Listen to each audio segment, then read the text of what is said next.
कि जब से सरकार का केंद्र में गठन हुआ है, शपथ हुआ है, उसके बाद से मंत्रिमंडल का जो आवंटन हुआ, उसको लेकर के बिहार में विपक्ष के द्वारा लगातार बयान टिप्पणियां आ रही हैं।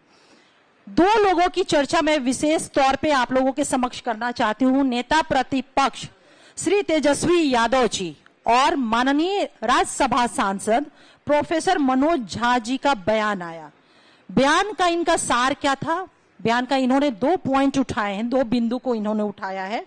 पहला, उन्होंने कहा कि देश में विपक्ष मजबूत है। दूसरा, उन्होंने कहा कि बिहार को, विशेष तौर पे उन्होंने हमारे नेता नीतीश कुमार जी के बारे में कहा कि बिहार को विशेष राज्य का दर्जा और कास्ट सेंसस जैसे मुद्दे उन्होंने रखे कि उठाने चाहिए, और ये भी कहा कि बिहार निर्णायक भूमिका में है।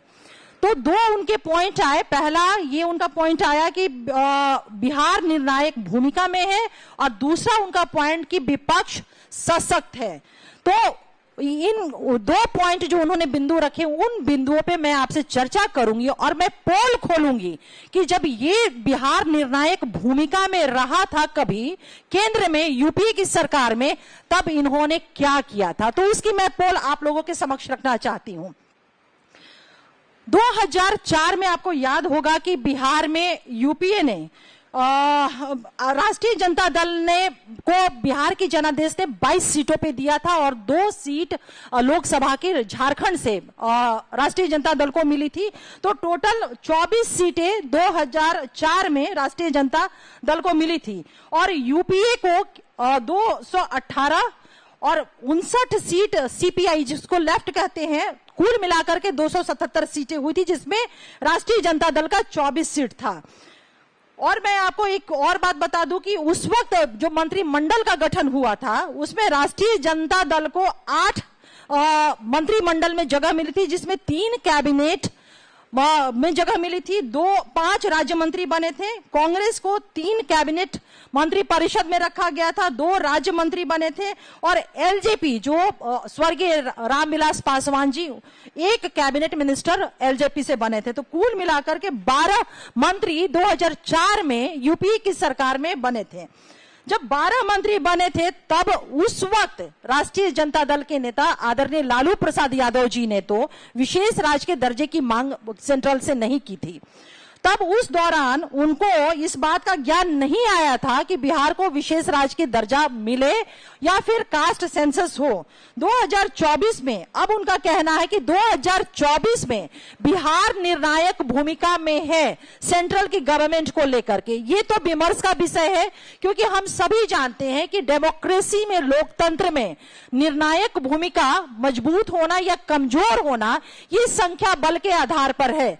हम सभी जानते हैं, हम लोगों को पता है कि अभी देश की जनता ने जो जनादेश दिया है वो किन पॉलिटिकल पार्टियों को कितना कितना दिया है। बिहार में जनता दल यूनाइटेड को 12 लोगों को 12 सीट पे हमने जीत हासिल किया है। तो ये एक विमर्श का विषय है कि 2024 में केंद्र में बिहार की निर्णायक भूमिका है या नहीं। लेकिन 2004 में राष्ट्रीय जनता दल यूपीए की सरकार में बहुत ही सशक्त और स्ट्रांग भूमिका में थी। वो मैं इसलिए कह रही हूं कि 2008 की भी मैं चर्चा करूंगी।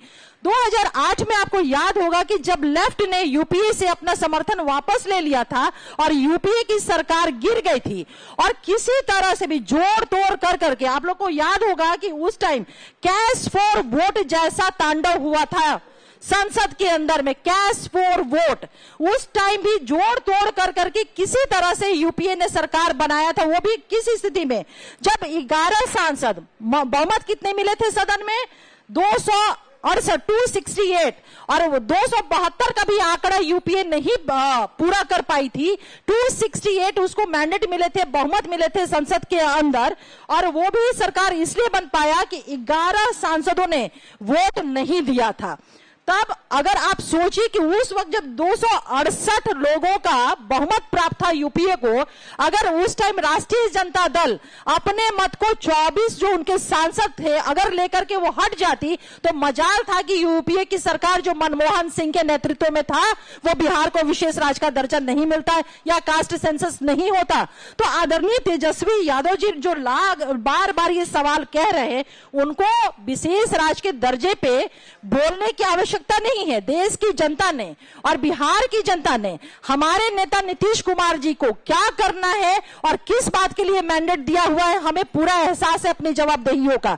जब से परिणाम आए हैं, आप लोग इस चीज को महसूस कर रहे होंगे कि हमारी पार्टी के माननीय राष्ट्रीय प्रवक्ता आदरणीय केसी त्यागी जी हमेशा दो बातों को उन्होंने बहुत ही प्रखरता के साथ और बहुत ही मजबूती से रखा। पहला, बिहार को विशेष राज्य के दर्जा को लेकर के, और दूसरा उन्होंने 2-3 विषय जो बिहार के थे उसको लेकर के। और हम लोगों को पूरा विश्वास है क्योंकि आदरणीय नरेंद्र मोदी जी के लीडरशिप में एनडीए की सरकार ने ही जो हमारा प्रयास था जननायक कर्पूरी ठाकुर साहब को भारत रत्न से सम्मानित करने का, वो इन्होंने ही पूरा किया। ठीक उसी तरह से हमें हमारी ये अपेक्षा ही नहीं बल्कि इस सरकार से आदरणीय नरेंद्र मोदी जी के लीडरशिप में जो केंद्र में सरकार, मजबूत सरकार अभी 9 गठित हुई है, उसे हमें पूरा विश्वास है कि हमारे जो बिहार के इशू है विशेष राज्य का दर्जा या अन्य इशू, हम सर्वसम्मति से, हम आपसी सहमति से तय कर लेंगे। लेकिन एक चीज मैं आज कह दूं आपको कि ये फिर आने वाले समय में जब इन्हें मौका बिहार की जनता ने मजबूत निर्णायक भूमिका दिया हुआ था कि आप विशेष राज्य की दर्जे की मांग करें, आप कास्ट सेंसस कराए, ये मांग करते तो उस वक्त की मनमोहन सरकार, यूपीए की गवर्नमेंट की औकात नहीं थी कि इनकी बातों को नकार देता। लेकिन ये महोदय, ये महाशय किस बात पे रिजिड रहे कि इन्हें गृह मंत्रालय क्यों नहीं मिला।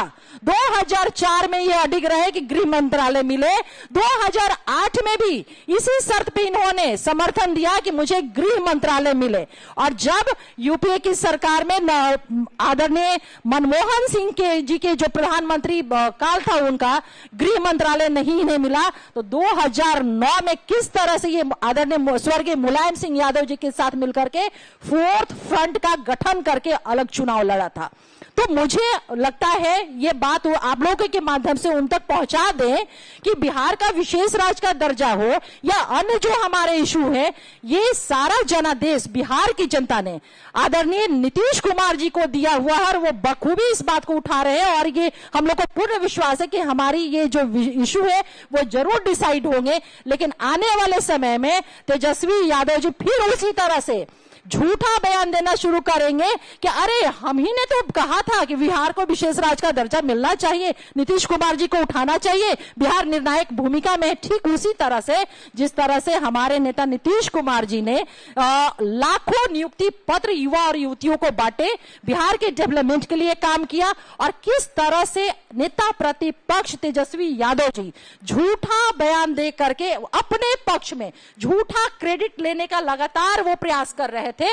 और इनके इस झूठ का पर्दाफाश इस बात से होता है कि बिहार की जनता उसके बाद नीतीश कुमार जी के लीडरशिप में जो काम किए, चाहे लाखों युवक युवतियों को रोजगार का मामला हो, नौकरी का मामला हो, आधारभूत संरचना में जो बेहतरीन काम किए हुए, महिला सशक्तिकरण की दिशा में जो आदरणीय नीतीश कुमार जी ने राष्ट्रीय पटल पे एक लंबी लकीर खींची है, या फिर मानव विकास, तमाम जो काम किए हैं, नीतीश कुमार जी के लीडरशिप को बिहार की आवाम ने 2024 के लोकसभा चुनाव में अपना स्पष्ट जनादेश और 2/3 बहुमत से अपना आशीर्वाद दिया।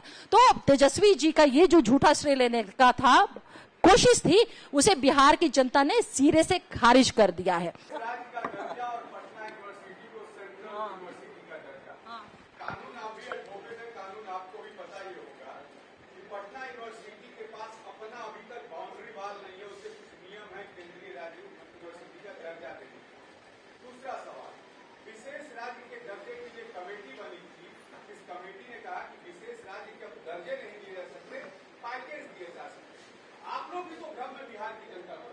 नहीं, देखिए, आपने जो विशेष राज्य के दर्जा को बात कही उस चीज से अवेयर हम लोग भी हैं।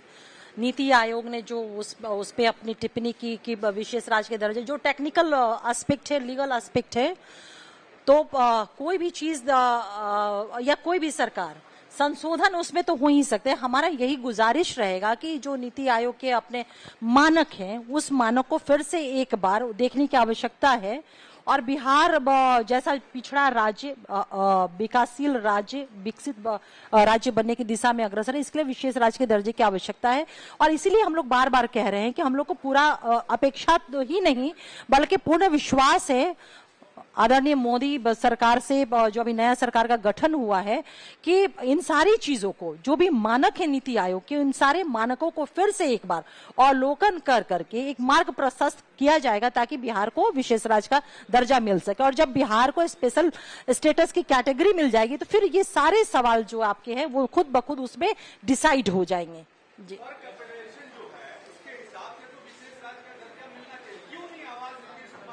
बिल्कुल, आपको मैं बता दूं, और मैं आपको बता दूं कि जब से परिणाम आया है 2024 के चुनाव का, तभी से हमारे पार्टी लगातार इस बात को कह रही है।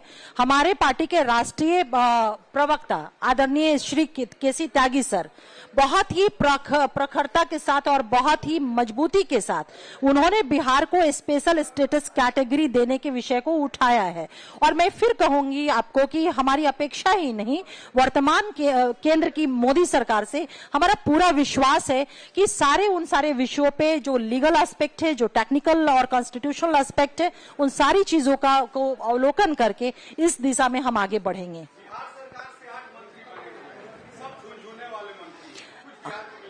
नहीं, आप झुनझुना किस आधार पे आप कह रहे हैं?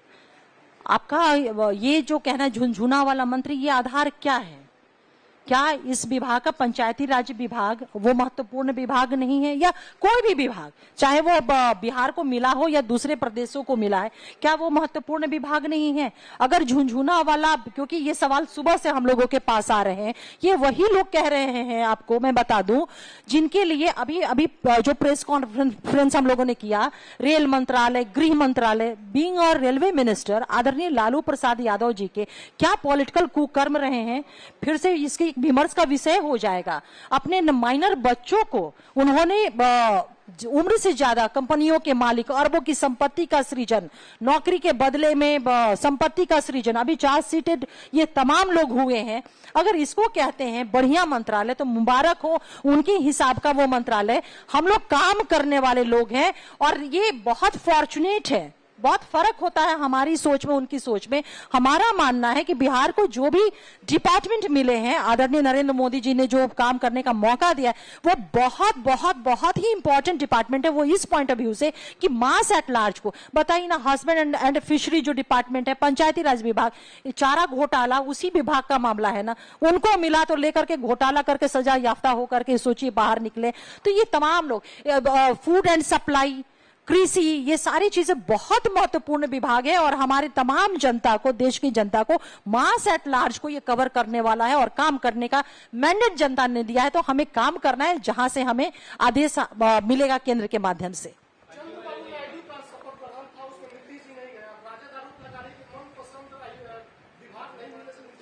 देखिए ना भाई, राजद जो आप लोग कहते हैं ना, हमको ये नहीं समझ में आता कि देश में लोकतांत्रिक व्यवस्था और संसदीय व्यवस्था में अगर सत्ता पक्ष को जनादेश मिलता है, कर्तव्यों और अधिकार निहित है, तो संविधान में विपक्ष को भी कहते हैं ना कि बहुत मजबूत विपक्ष है। अरे भाई, मजबूत विपक्ष है तो जो इशू है, इशू पे चर्चा करें ना आप। कॉन्स्टिट्यूशनल ड्यूटी आपकी क्या है? कॉन्स्टिट्यूशनल ड्यूटी ये नहीं है कि कौन किसके शपथ समारोह में गया और कौन किसके शपथ समारोह में नहीं गया। लगातार आप देखिए, जहां एक तरफ सत्तारूढ़ दल, चाहे वो देश के हमारे माननीय प्रधानमंत्री हो या ऑनरेबल जितने भी मिनिस्टर हो, कल से उन्होंने कार्यभार संभाल करके जो कॉन्स्टिट्यूशनल उनके ड्यूटीज है उस दिशा में वो काम करने लगे हैं। विपक्ष क्या कर रहा है? संविधान ने विपक्ष को भी अपने ड्यूटी को प्रिस्क्राइब किए हैं, लेकिन ये बैठ कर करके वो तरह तरह का नैरेटिव सेट करने का, फॉल्स नैरेटिव सेट करने का, प्रोपगंडा सेट करने का ये प्रयास कर रहे हैं। आदरणीय चंद्रबाबू नायडू जी से मैं आपको क्लियर कर दूं, आदरणीय चंद्रबाबू नायडू जी से हमारे माननीय नेता श्री नीतीश कुमार जी के बहुत बहुत बहुत ही गुड रिलेशन है। बहुत सारी व्यस्तताएं होती होंगी, अपने पर्सनल कुछ हो सकता है, कुछ इशू भी रहे होंगे, तो मुझे नहीं लगता है, क्योंकि मैं ऑफिशियली इस बात को जानती नहीं हूं कि वो क्या कारण थे, लेकिन बहुत ऐसे कारण हम लोगों के भी जीवन में होता है कि बहुत महत्वपूर्ण विषय होते हैं और निजी कारणों से हम उसमें नहीं शामिल हो पाते। तो मुझे लगता है कि किंतु परंतु से हट करके इन्हीं परिप्रेक्ष्य में देखने की जरूरत है इस बात को।